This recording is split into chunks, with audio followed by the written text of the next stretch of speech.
Cragside is a Victorian country house near the town of Rothbury in Northumberland.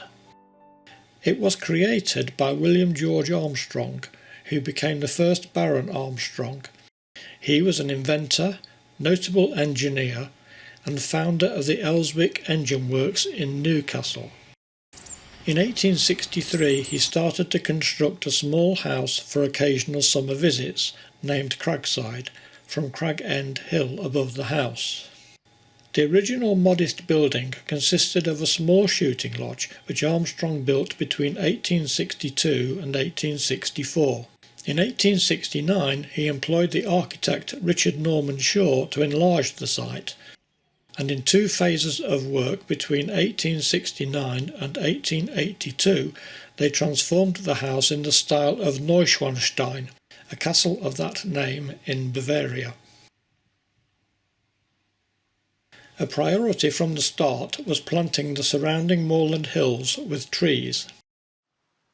In 1866, to avoid water shortage in the Debden Burn, Armstrong dammed the stream to form Tumbleton Lake. Below, he installed a hydraulic ram to pump water up to the reservoir 200 feet above the house. This fell into disuse, but in 2013 an Archimedes screw was installed. Powered by water from Tumbleton Lake, it generates around 4% of Cragside's electricity needs. The estate, house and gardens were developed further. By 1900, the pleasure grounds immediately around the house extended to over 1,000 acres.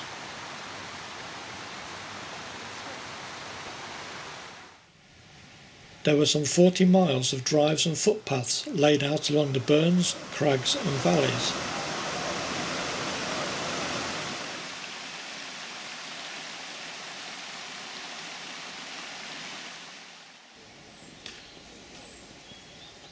Rock gardens were built with varying types of stone.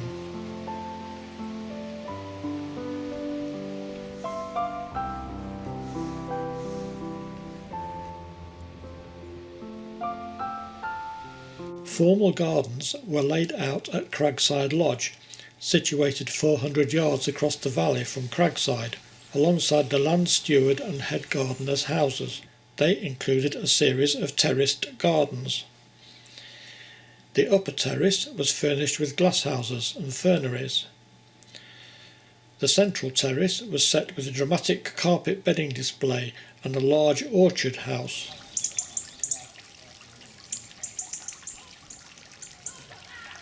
Water from uphill was piped down to form springs, falls and pools and fountains.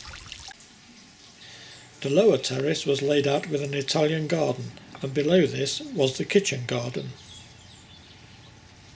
From the kitchen garden, open parkland contrasting with the surrounding rugged natural landscape extended westwards to Knocklaw. Lord Armstrong died at Cragside in 1900, his heir being his grand-nephew William Watson Armstrong. Upon his death in 1972, the house, with 911 acres and 2 farms, was transferred to the National Trust, and it remains in their ownership. Now let us go inside the house. The main rooms of the house were expensively furnished, befitting the status of the house and its owner.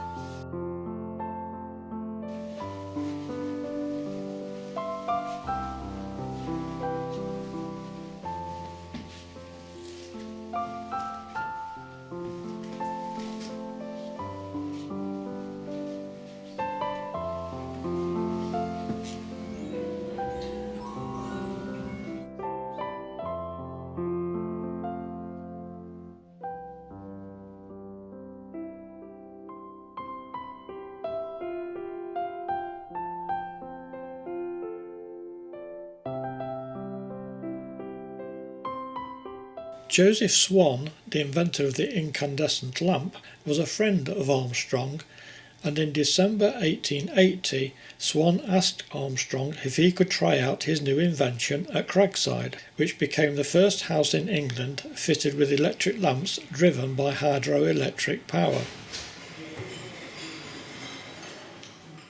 The kitchen is large by Victorian standards and forms a considerable apartment with a butler's pantry.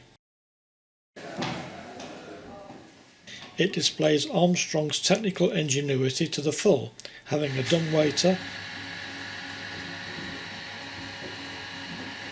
and a spit, both run on hydraulic power. The use of electricity to run the house's appliance and internal systems made Cragside a pioneer of home automation. One of the first private residences to have a dishwasher, a vacuum cleaner and a washing machine. Off the kitchen, under the library, is a Turkish bath suite, an unusual item in a Victorian private house. It is suggested that the bath with its plunge pool was intended to demonstrate Armstrong's copious water supply as much as for actual use. A portrait of Armstrong by Henry Featherington Emerson shows him sitting in the inglenook with his dogs. Cragside is an amazing house, a testament to its creator and well worth a visit.